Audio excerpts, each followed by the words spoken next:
Hey guys, I just wanted to do a quick video. I don't really have anything. It's been a busy week at work, and I did some yard work. And today, my wife and I went to a fall festival. She likes to do that, which is fine with me. She puts up with my racing and everything else. So, and this hobby, which is, you know, turns into a lot if you're not careful, as I can attest to as to the amount of kits that are floating around in this building. Um, so I came out here and I just did some painting, working on a Galaxy Limited 1947 Chevy sedan delivery.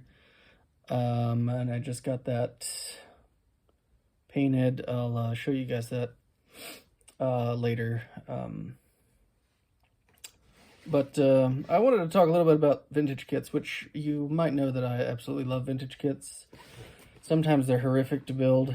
I just enjoy them for what they are. And just trying to bring modern techniques to the vintage kits. So I got a good price on this ancient 1963 Jaguar XKE. And yeah, it was all sealed inside, you know.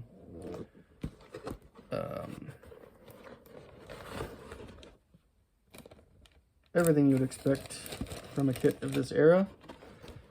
And probably my worst luck yet as far as rubber tires go. So I just wanted to show you guys some of the fun that these little guys cause. Look at that. Yeah, melted styrene. You know, I'll source some replacement parts if I have to. Well, I will, because I'm not going to try to... Yeah, that's a good one. It happens. It's part of, you know, the vintage kit buying experience. You just never know where those tires are going to end up. And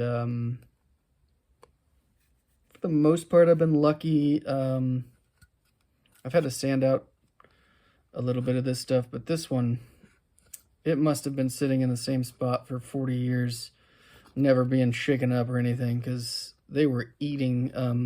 You can almost read letters in this, and you can read letters in... This has a removable hardtop option. The tire is perfectly duplicated in that glass, which you're not going to be able to see because it's not going to focus. But yeah, you can read the tire. Dunlop Road Speed RSS nylon. It's hilarious. Got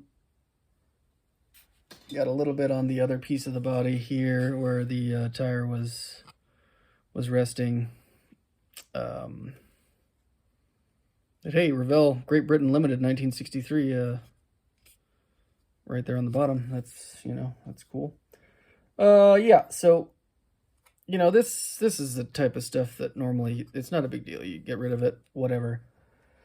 This hardtop glass, honestly, I mean, this is mostly going to be under the hardtop, but you're going to have a little bit. So, I don't know. I'm going to see. Maybe I can find a rebuilder or a hood or something. But I still want to build this. And if worse comes to worse, I'll scrape this all down and putty the shit out of it. The main issue, I'm not real worried about this. I mean, it's contoured, but it's hard to see with this white plastic. You know, where it comes up on this center part of the hood, it would be difficult. But I don't have enough in this where it's a big deal. But you know, I'll probably try to source some some other parts, as it were, rather than put the time and effort into that. But I mean, even still, what an awesome box art, and that'll look great up on the wall. I am a sucker for box art, This one's in pretty good shape. It's got a little split right here, but pretty nice. And it'll display well like this. I don't display all my box art. A lot of the newer stuff or the uninteresting stuff I'll just cut up and burn. But I do like the old or, what do we got back there?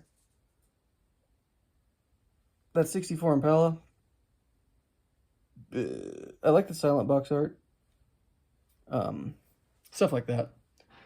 And while you're here,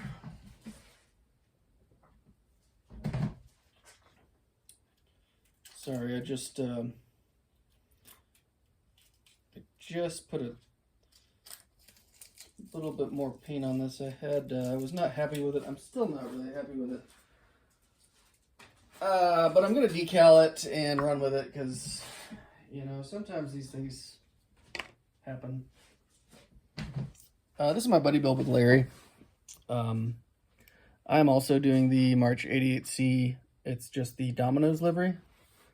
So I wasn't super thrilled with the red.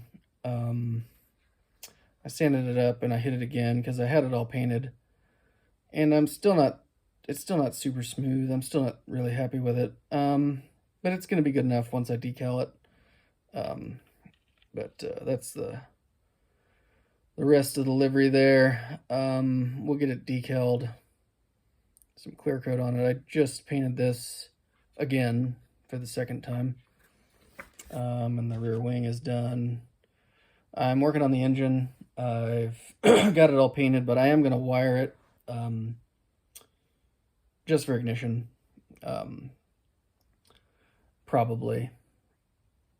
Which means... Now, I've never built an 88C, but on the Lolas, I'll end up having to take this, I don't know, this ridge out. I can't see. There's a ridge right here, and it runs. It's not on the, this white plastic sucks. It's a ridge right here where the body line is. It's probably just better to show this side. You see where this body line is? That ridge on the underside takes up too much space. So on the Lolas, at least, I'll have to thin this down closer to scale thickness. This one, though, it fits a little better. So I'm hoping that it'll just sit on there.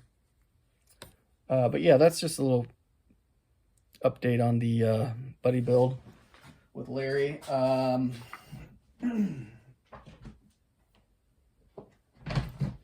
Sorry, I keep getting up and abandoning you guys. I have to get that back in the tote because there's just way too much dust out here.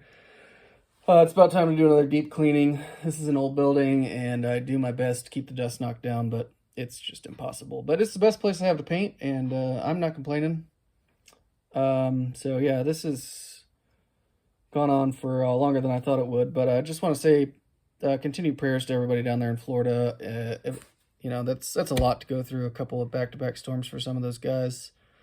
I've seen some videos from some of our friends in the community down there, and you know, it's just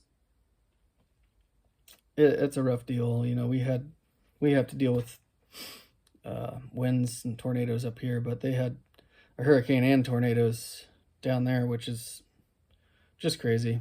So continued prayers to all those guys and anybody else having health issues. I know Link posted that he was in the hospital, and you know, there's others. So yeah, anybody needs a shop card, shoot me an email. It'll be in the description, and I'll be back again very soon. Well, probably tomorrow. So you guys have a great one and enjoy your weekends. Appreciate all of you. Bye.